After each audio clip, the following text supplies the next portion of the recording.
Pretext, besides kind of like promoting, literacy, art, etc., can also be a low-cost, scalable intervention that can be used within the school system without having to spend a lot of money on like building, new infrastructure, etc. So the challenge and opportunity that we have in Kenya is that we have a very youthful population. So 50% of the population is aged 19 or younger. And so whereas the population is so young, there hasn't been an expansion in the opportunities for young people when they grow up. So, many young people kind of don't see a path towards, kind of like successful independent living. But we are coming through pretext, you're coming through art, we're coming kind of through this element of surprise where we are working with the text, kids are expressing themselves through the text. But then it has this really cascading effects on mental health.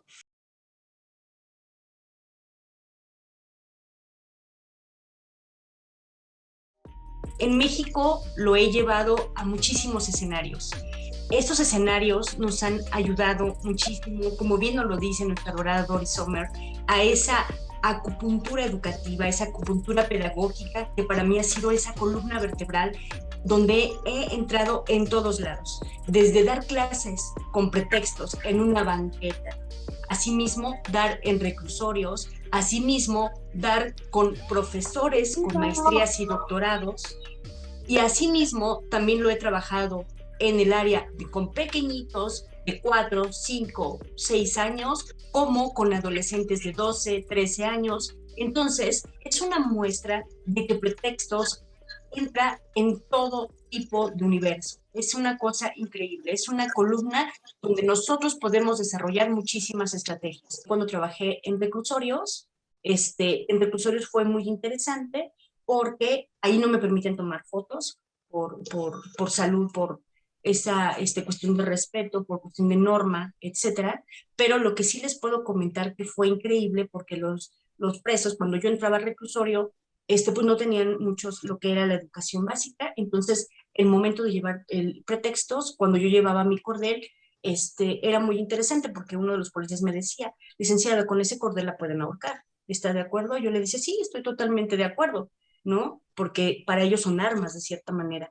Pero fue una idea tan confortable para ellos que el tendedero para ellos ya era una forma de trabajo. Era tanto ya el gusto por la lectura que a ellos ya, a sus familiares, les pedían libros. Posteriormente, en la misma cárcel se hizo una biblioteca con libros reciclados. Con sexoservidoras también fue un tanto complejo, ya que primero tuve que hablar con lo que era, yo le llamaba su padrote intelectual, porque tienen diferentes padrotes, y a él logré convencerlo e iniciamos con pretextos. Ellas no sabían leer, no sabían escribir, ellas eran, pues es gente recluida, es gente que está en secuestro, por decirlo de esta manera, de de las personas que supuestamente las aman, supuestamente las quieren y las ponen a trabajar. Cuando yo les empiezo a dar clase, terminan lo que es su nivel primaria y secundaria. Y pretextos le dio el plus a esas exhibidoras porque cobraban más. So English is a subject. Basically in Hong Kong and in mainland China, is treated as an independent subject, focusing mainly on grammar language functions with mostly right and wrong answers, not as a communicative tool. If you think language is to gain and share understanding and more importantly, to express and understand feelings or even establish meaningful relationships with people, increase cultural understanding, that's not really happening in schools, at least not in this part of the world. And in Chinese language is called 语文, 2 words, which mean language and culture. And we don't see that a lot when we deal with English as an independent subject. So we ask ourselves, how do we provide every learner with further opportunities for extending their knowledge and experience of the cultures of other people, as well as opportunities for personal and intellectual development further studies, pleasure, and work in a different language. So with this backdrop, we ask ourselves these 5 questions when we talk to schools. Can we deliver our learning targets, i.e. exam goals, right, objectives, and the broad learning outcomes provided in the English language curriculum? And how can we develop a school-based language curriculum with practical strategies and approaches which facilitate learning progression and suit learners' needs, interests, and abilities? And as you know, we in Hong Kong and in mainland China, our classes are pretty big, right? 30 to 40, and in some places, even 50 people in one class. So you can imagine the diversity. And how do we create a language-rich environment to encourage learners to learn and use English and to support their learning of other subjects in English? And is it possible to make use of a broad range of activities to enhance students' motivation, their creativity, critical thinking, analytical and communication skills? And Doris challenged us, can we help them to appreciate other students' work? And finally, can we promote a culture of reading? I think now teachers have their new role in class of inspiring learning. Teachers are always ready to listen to their students, encourage them to ask real questions, share their multiple ideas instead of going through their original teaching plan. So now classes looks a little bit untidy, actually full of joy and discussions. When reading becomes free, students show more and more interest to learn. They never feel tired and bored in class. A habit reading prepares a potential future for them. It gives possibilities. It allows a potential to foster. When we practice, when we go forward, we need to share with others, to listen to others. Then we have different opinions to know what did we do and how we can go forward. Voy a arrancar con el que hicimos, con qué estoy haciendo yo este año en Colombia con pretextos. Ese que hicimos tenía para mí este año en Colombia el siguiente reto, y era combinar 3 elementos. Por un lado, un curso de estudios afro-latinoamericanos en Harvard. Por otro lado, pues un interés personal frente a construir ciudadanía y paz, que tiene que ver con mi experiencia de vida, y otro tema que tiene que ver como con la comunidad afro en mi país. Entonces, estudios afro-latinoamericanos, pretextos afro-latinoamericanos, en fin, yo dije, aquí tengo una oportunidad para decirle a todo el mundo lo que podemos hacer con pretextos, finalmente sintiéndome, no sé, quizás como salvadora del mundo, un proyecto político.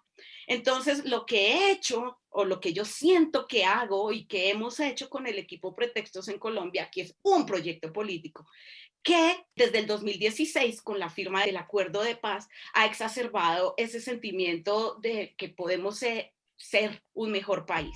I'm an artist and I'm a teacher for arts and a teacher for theater, and I had some projects in Mannheim with people, children from Syria, to make them theater and so on, to come into the language or to come in contact with. Yeah, please that's why I'm invited by Yilmaz to come to the event in spring from the library, where Doris Sommer made the first pretext session with the colleagues from the Stadtbibliothek, from the library, and from different organizations in Mannheim. And so it was really good, because in the beginning we don't know what is it or how, what will it be, but in the third time we get to know, there's a structure, there's something happening with us, and it was very good, because then we came in contact with this pretext idea.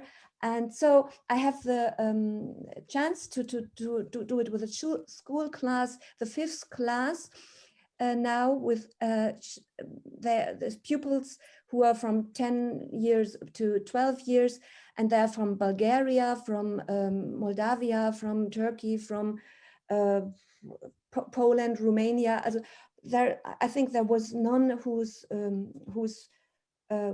grew up with the German language, and they came to, and they are not so good with the German language, but they came to the first time to the library, haven't never seen the library before, haven't never seen the books before, I don't know, they have seen, and we make some experience with them. So we teach them to do pantomime and moving while reading 3 lines of a text, or they have it in mind. Or we teach them, I have a little photo, we teach them to cut the lines of a text and make some collage. And it was so nice that they work together, and then they know, oh, there's something good going on, because it's not like in school we have to and I think they have the experience that the German language or books are enemies, and then as I can cut the text or deal or play with the text, they say, oh, a book could be a friend. And it was a very nice experience to see them. Hello, everybody. At the city library, the public library in Mannheim has 14 branches. So we were colleagues from all kind of branches, some in schools, some like me in the adult library, some in the music library, some in the kids library. So we all do our own projects for Pretext. So we work with the adults, some others work with the kids and teenagers. This is us right now working with the teenagers, trying to get them involved in Pretext, show them a different form of learning and getting involved with texts, because usually our teachers will just tell us, if you don't understand the text, read it again and again and again until you know it, or until you understand it, which is not really helpful. And with Pretext, they can actually learn to read the text and enjoy the text and work with it and understand it in a completely different way, which is amazing to us. En 2019 nosotros, yo estaba trabajando en el Instituto de Vivienda de la ciudad y parte de lo que hacíamos tenía que ver con acercar proyectos culturales a espacios comunitarios en los barrios. En ese contexto, Gonzalo Aguilar, quien es el coordinador del Departamento de Cultura en ese momento, señaló que Pretextos era una herramienta privilegiada para la integración. Y así invitamos a Doris a realizar un taller de formación en Buenos Aires, pensándolo para estos dos públicos con los que más trabajábamos, que eran los trabajadores de la cultura, del arte, de la educación y los líderes comunitarios de los barrios, que en ese momento, además, por cómo se estaba presentando el trabajo, eran dos universos un poco separados. Estos espacios se acercaban al Estado, en este caso, a pedir talleres, a pedir propuestas culturales, y nosotros generábamos ese vínculo. En el caso de Pretextos, lo que hicimos fue acercarnos a estos lugares e invitarlos a que se acercaran ellos a realizar la formación y hacer el taller juntos. Después de que terminamos el taller de formación, para salir a hacer los talleres de implementación, armamos grupos de 2 o de 3, con la idea de intercambiar y fortalecer nuestros conocimientos. Otra característica particular es que conseguimos un subsidio para, que no es un dato menor, poder ayudar económicamente al desarrollo de estos talleres. Si bien Pretextos requiere pocos materiales, algunos materiales requiere, y también pudimos, gracias a este subsidio, hacer experiencias de Pretextos por fuera de los espacios barriales y promover más intercambios, ir juntos a la Biblioteca Nacional, por ejemplo. Hacer salidas que nos permitieron conocer, dentro de lo que se pudo, que las personas de diferentes barrios también se conocieran, los participantes. Cuando se desarrolló Pretextos Digital, aparecieron nuevos facilitadores, nuevas personas para acompañar y nuevas reflexiones respecto a cómo hacer los talleres. Y una problemática muy, muy importante y muy grave en los barrios, que es la manera en la que se planteaban las clases en línea, no tenía que ver con la conectividad que tenían los niños. Con idas y vueltas pudimos sostener, aunque sea unos meses, aunque sea un tiempo, ambos talleres, el de Siempre Carrillo y el de la Juegoteca, y bueno, se imaginarán, la devolución que obtenemos tanto de los chicos como de la familia de los chicos es de mucha gratitud.